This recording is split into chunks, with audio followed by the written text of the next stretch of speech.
Shalom saudara-saudara yang dikasihi Tuhan. Hari ini kita kembali akan belajar firman Tuhan di dalam khotbah online Gereja Pantai Kusta Jakarta Anugerah Bermazmur 31 Mei 2020. Saya ingin mengajak saudara-saudara untuk langsung membuka kitab Kejadian pasal 1 ayat 1 sampai ke-2. Pada mulanya Allah menciptakan langit dan bumi. Bumi belum berbentuk dan kosong, gelap gulita menutupi samudera raya, dan roh Allah melayang-layang di atas permukaan air. Pada mulanya Allah itu adalah pencipta yang mencipta, dan rohnya mengontrol segala sesuatu. Namun manusia ciptaannya telah berbuat dosa dan melanggar ketentuannya. Maka pada saat itu manusia mengambil posisi sebagai musuh Allah dan bukan lagi menjadi umat kesayangan yang sujud menyembah dan tunduk taat kepada Allah. Pada saat itu damai sudah tidak ada lagi antara Allah dan manusia. Ada jurang, ada jarak, ada perseteruan. Allah sebagai sumber hidup dan kebenaran bertentangan dengan manusia yang tinggal di dalam maut, kematian, dan kesesatan. Tapi Tuhan masih sayang dan masih peduli kepada umatnya. Ia mengutus orang-orang yang dipilihnya untuk mengajak kembali mereka kepada Tuhan. Tetapi sebanyak yang diutus, lebih banyak lagi yang menolak Yesus, yang menolak Tuhan, yang menolak untuk kembali. Maka ia pun berinisiatif sendiri untuk turun ke dunia dan menjadi manusia. Ia benar-benar ingin manusia mengenalnya secara pribadi, mengenal dari dekat. Tetapi ternyata tidak ada seorang pun yang mampu melihatnya sebagai Allah di dalam rupa dan gambar manusia yang dapat dilihat. Maka Yesus itu menjadi sebuah misteri. Bukan saja ia menjadi teka-teki bagi umat Israel, bagi orang-orang Yahudi, tetapi memang secara hakiki untuk mengenalnya manusia benar-benar tidak mampu. Itu di luar daya tangkap manusia. Dan akhirnya Yesus tetap menjadi sebuah rahasia. Siapakah dia? Kecuali yang tersembunyi tentang dirinya itu disingkap dan dibuka pada orang-orang yang mendengar dan melihat dia. Maka itulah yang disebut sebagai anugerah, sebagai kemurahan hati Allah untuk memperkenalkan dirinya, membuat yang tidak percaya, membuat yang tidak tahu, membuat yang tidak mengerti, sekarang jadi mengerti, mengetahui, dan percaya.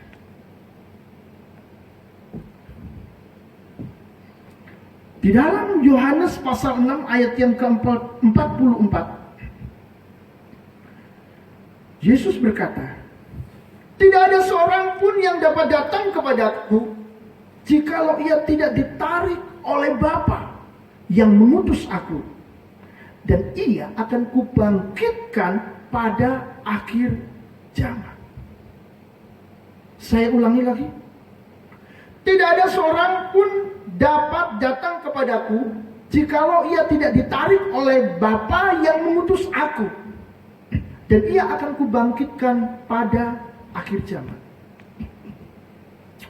Jadi saudara-saudara, tidak ada yang bisa mengenalinya Jika pengenalan akan Yesus itu tidak diberikan dari atas, nalar dan logika manusia tidak mampu mengenalinya. Sebab ia bukan cuma bersifat jasmani, tetapi ia itu ilahi. Dan yang ilahi itu tidak bisa dimengerti oleh otak dan akal kita yang terbatas. Beda dengan saya. Tidak ada apa-apanya. Tidak ada kuasa supranatural yang keluar dari dalam diri saya sendiri. Itu sebabnya saudara bisa mengenali saya. Karena saya adalah manusia biasa sama seperti saudara yang lain. Tapi Yesus itu berbeda. Ia itu ilahi. Walaupun ketika dia datang ke dunia mengambil daging, mengambil tubuh manusia, menjadi sama dengan manusia, tapi sekali lagi dia tetap bersifat ilahi.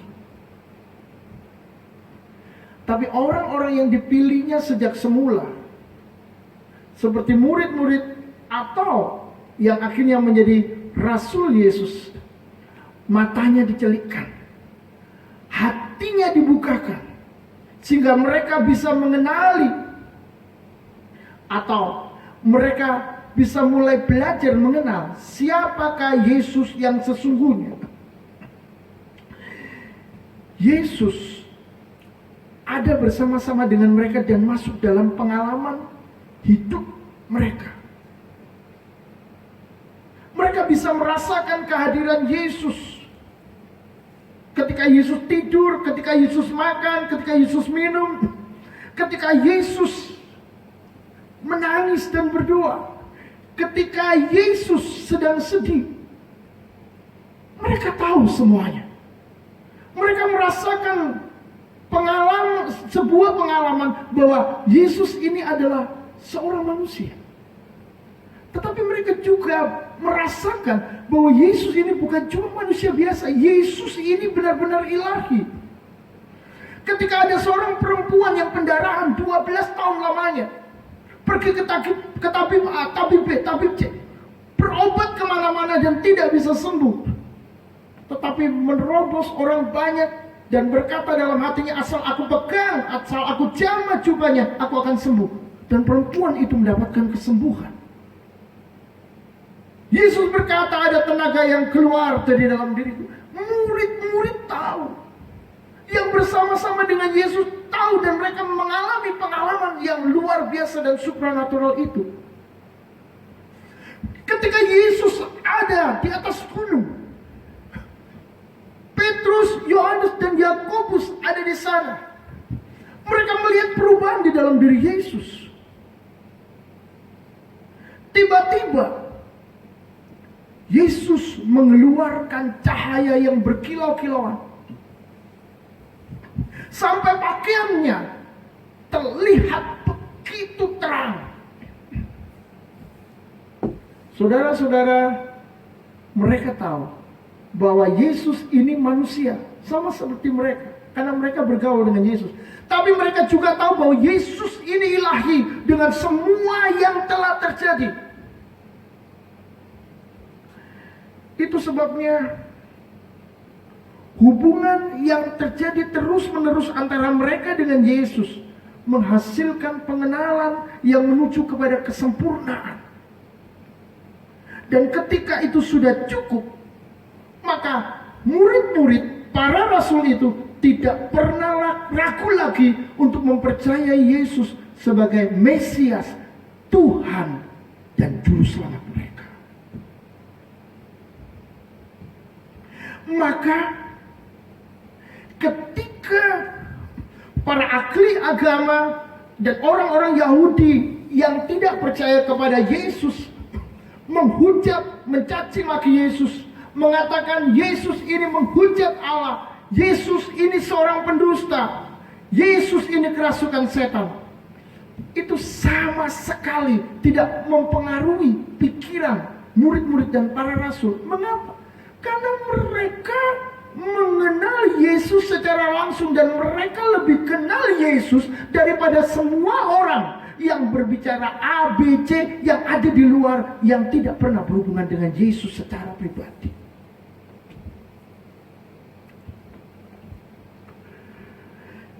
Saudara-saudara, mereka tahu secara pasti pengenalan mereka akan Yesus bertumbuh seiring dengan kebenaran yang Yesus lakukan di dalam kehidupannya sehari-hari.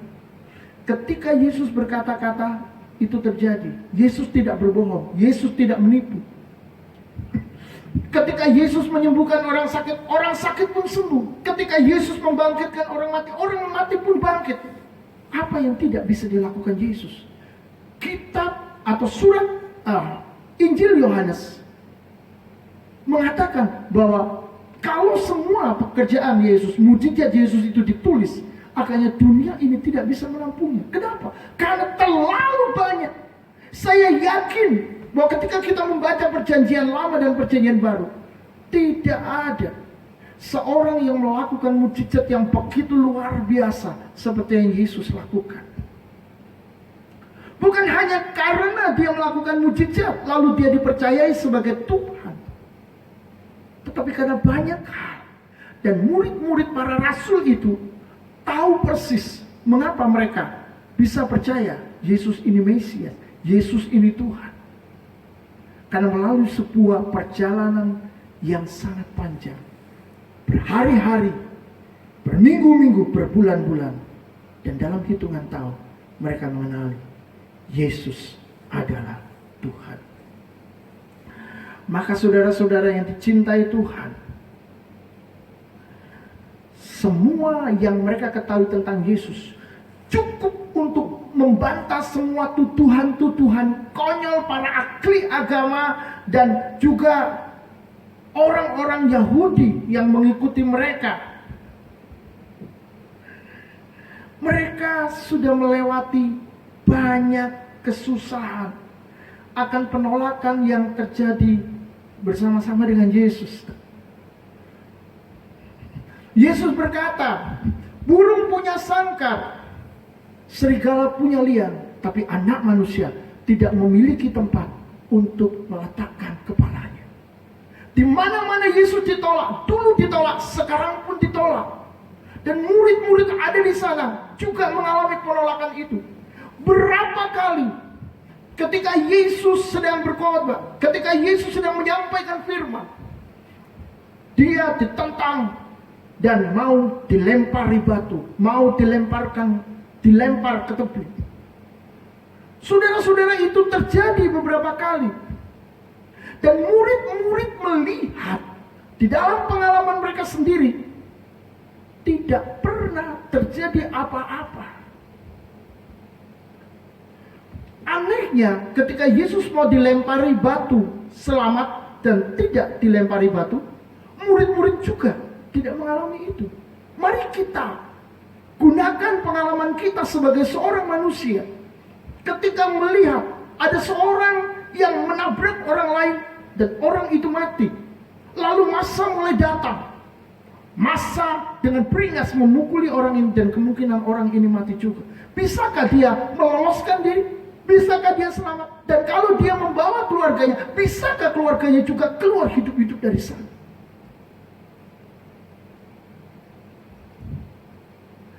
Polisi, aparat keamanan mungkin tidak akan cukup waktu untuk menyelamatkan mereka, karena ini begitu cepat.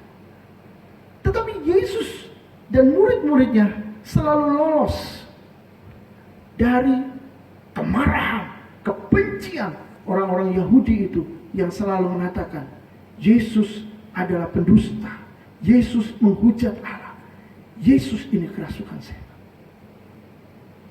Yesus selamat, murid-murid pun selamat. Pengalaman ini membuat hati dan pikiran murid-murid melihat bahwa Yesus bukanlah manusia biasa. Tetapi Yesus harus meninggalkan mereka. Yesus harus kembali kepada Bapa, karena di sanalah tempatnya. tugasnya di bumi ini sudah selesai. Dia tidak bisa meneruskan tinggal di dunia dengan tubuh manusia yang sudah dimuliakan karena dia sudah bangkit dari kematian. Maka Yesus pun berfirman, Aku akan minta kepada Bapa dan Ia akan memberikan kepadamu seorang penolong yang lain supaya Ia menyertai kamu selama-lamanya. Yohanes pasal 14 ayat 16. Saudara-saudara, Yesus tidak pernah meninggalkan mereka sendirian. Sekali-kali aku tidak akan membiarkan kamu. Sekali-kali aku tidak meninggalkan kamu. Apa yang ada dalam benak saudara ketika kita membaca ayat ini? Kita kembali melihat bahwa Yesus melakukan itu. Mengapa? Karena dialah Allah. Dialah Tuhan yang tidak akan pernah membiarkan kita. Sekali-kali Dia tidak akan pernah meninggalkan kita.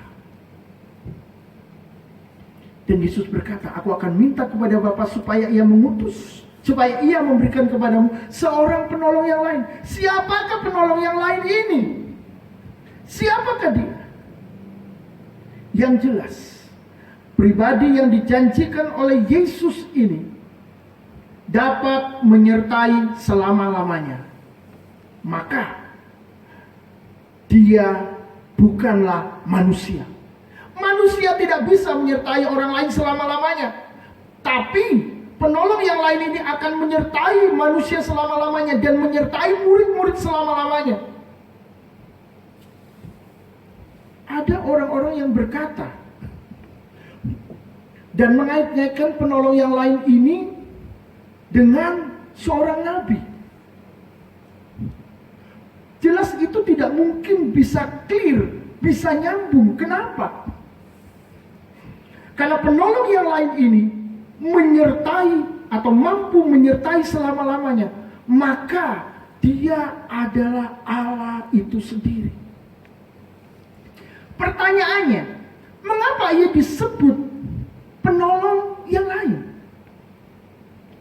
Yang pertama, karena ia bukanlah Yesus di dalam rupa dan gambar manusia yang kelihatan. Penolong yang lain ini tidak kelihatan. Alkitab menuliskannya demikian. Yang kedua, dia disebut penolong yang lain karena itu berkaitan dengan menggantikan kedudukan Yesus di atas muka bumi ini yang selalu bersama-sama dengan murid-muridnya, yang selalu ada sebagai guru, sebagai pemimpin, sebagai tuan, sebagai Tuhan mereka. Maka Roh Kudus yang sekarang ini akan bersama-sama dengan para murid selama-lamanya, dan akan bersama-sama dengan orang-orang percaya selama-lamanya. Siapapun yang menerima Yesus sebagai Tuhan dan Juru Selamat, dia tidak akan pernah dibiarkan dan ditinggalkan sendiri, karena Allah menyertai dia. Roh Kudus dicurahkan pada hari Pentakosta untuk menggantikan Yesus di dalam gambar dan rupa manusia yang kelihatan.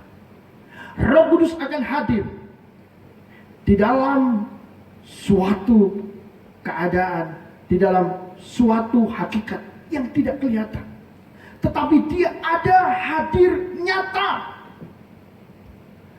Sama seperti kehadiran Yesus, kehadiran Kristus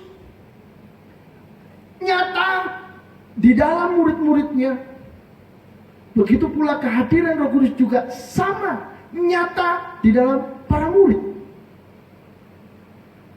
Itu sebabnya Roh Kudus tidak datang dengan cara yang biasa, dengan cara yang tidak menyentuh, dengan cara yang tidak ada apa-apanya. Tidak.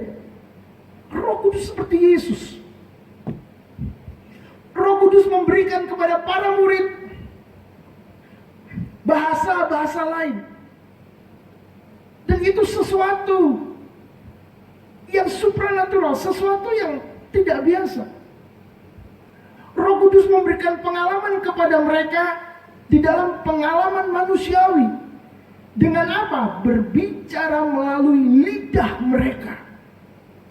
Mereka berbicara di dalam bahasa lidah, di dalam bahasa roh.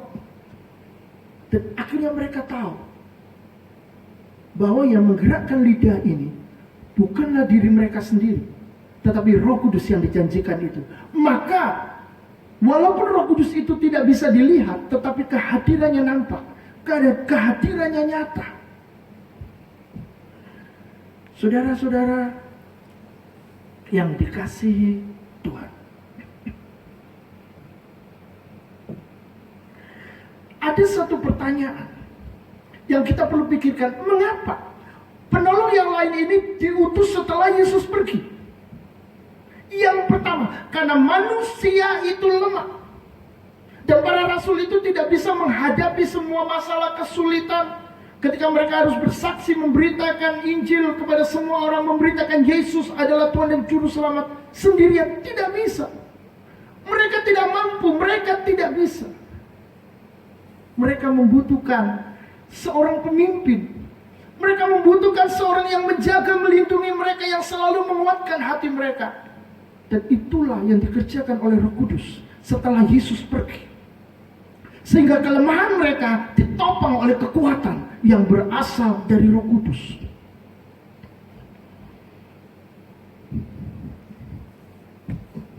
Kompas menulis, Sabtu 23 Mei 2020, seorang pegulat wanita Jepang yang masih memiliki darah keturunan Indonesia dengan tanda inisial HK. Kalau saudara ingin tahu, cari sendiri, tulis saja pegulat Jepang bunuh diri, mungkin akan keluar dan saudara akan tahu. Tapi dalam hal ini saya cuma mau berikan tanda inisial, yakni HK. Saudara-saudara, HK ini adalah seorang perempuan yang masih sangat muda, usianya masih 22 tahun. Tetapi dia dikabarkan meninggal dunia dengan cara menghabisi nyawanya sendiri. Wow, what's happened? Apa yang terjadi? Kenapa dia sampai bunuh diri? Diduga HK ini melakukan tindakan yang sangat ceroboh karena dia menjadi korban cyberbullying atau komentar-komentar negatif yang ditujukan kepadanya melalui media sosial. Dia berkata, hampir 100 opini datang kepadanya setiap hari. Dan tentu itu bukan opini yang baik, yang memuji-muji dia, yang membangun jiwa dan karakternya, no. Tapi itu adalah opini yang menghancurkan, kata-kata yang menyakitkan, kata-kata yang merendahkan, kata-kata yang menghancurkan. Sampai akhirnya dia berkata, aku tidak bisa menyangkal bahwa itu menyakitkan, aku mati. Astaga, sampai bilang aku mati, itu sudah menunjukkan jiwanya sudah hancur. Lalu dia mulai mengucapkan terima kasih kepada ibu dan para pendukungnya. Dilanjut dengan kata-kata, aku lemah, maafkan aku. Aku tidak ingin menjadi manusia lagi. Apa yang sedang terjadi di dalam perempuan ini? Kata-katanya sangat mengenaskan. Dan dia melanjutkan dengan satu kata-kata terakhir yang diinginkan oleh semua manusia. Aku hanya ingin dicintai. Terima kasih semua, aku mencintai kalian semua, selamat tinggal. Lalu dia dikabarkan meninggal, tewas karena menghabisi nyawanya sendiri. Saudara-saudara, sama juga dengan kita, tidak tahan menderita, tidak punya pegangan hidup saat ditinggal sendiri. Itu sebabnya kita membutuhkan Roh Kudus. Itu sebabnya Yesus juga tidak membiarkan para rasul dan umatnya yang percaya kehilangan seorang pemimpin, seorang penolong di dunia ini, sama seperti ketika dia hadir di muka bumi ini. Apapun masalah Anda, Roh Kudus hadir dan siap untuk menolong saudara dimanapun saudara berada. Dia sanggup menjaga, dia sanggup membantu, menolong saudara dari segala urusan di muka bumi ini. Dia beserta dengan kita selama-lamanya. Dia akan diam di dalam diri kita. Itu sebabnya kemanapun saya pergi, saya percaya Roh Kudus bersama dengan saya. Ini bukan kepercayaan semu, kepercayaan palsu, kepercayaan yang dibuat-buat untuk menguatkan diri. Saya sangat percaya 100% Roh Kudus bersama dengan saya dimanapun saya berada. Kenapa? Karena ia menggantikan peran Yesus di dalam kehidupan saya. Dia menggantikan peran Yesus di dalam kehidupan saudara-saudara semuanya. Yang kedua, kehadiran Roh Kudus mengalirkan kuasa surgawi agar kita bisa bersaksi tentang Yesus yang adalah Tuhan dan Juru Selamat. Kisah Rasul pasal 1 ayat yang ke-8, tapi kamu akan menerima kuasa kalau Roh Kudus turun ke atas kamu, dan kamu akan menjadi saksiku di Yerusalem dan seluruh Yudea dan Samaria sampai ke ujung bumi. Roh Kudus hadir dalam hidup diri kita, mengalirkan kuasa supaya kita bisa menyaksikan, kita bisa bersaksi kepada dunia bahwa Yesus itu adalah Tuhan. Dan hari ini kita melihat bahwa Yesus itu bukan cuma untuk umat Israel. Karena Yesus sendiri memerintahkan kita untuk menjadi saksi sampai ke ujung bumi. Jika Roh Kudus itu turun ke atas kita, jika Roh Kudus itu ada di dalam kita. Pesannya sudah jelas. Roh Kudus melawat umatnya dan hadir bersama dengan kuasa yang dialirkannya di dalam kita. Maka kita tahu bahwa Roh Kudus adalah Allah itu sendiri. Dia sanggup menyertai kita sampai selama-lamanya. Dia tidak pernah berhenti bekerja. Dia tidak pernah berhenti berkarya dari zaman Adam sampai zaman Yesus dan sampai akhir zaman nanti. Kita membutuhkan kuasanya untuk bertahan hidup, menghadapi cobaan dan ujian di dalam dunia yang sangat keras ini. Sebagai orang-orang kepunyaannya, kita sangat membutuhkan Roh Kudus. Baru saja dan masih berjalan sampai hari ini, wabah corona yang memporak-porandakan kehidupan manusia, bahkan berhasil menyuntikkan kecemasan dan ketakutan di dalam hati banyak orang, sehingga orang-orang deg-degan, orang-orang was-was, orang-orang menjadi tidak tenang, menjadi tidak nyaman kemanapun mereka pergi. Ketemu orang harus jaga jarak, mau salaman gak jadi, apalagi mau pelukan. Di dalam perasaan kita tidak ada lagi. Saudara-saudara yang dikasihi Tuhan, kita butuh Roh Kudus yang bergerak dengan kuasa. Percayai dan alami kehadiran Roh Kudus di dalam diri Anda, maka dia akan menjadi nyata untuk membuktikan bahwa dia hadir, dia ada untuk menolong saudara.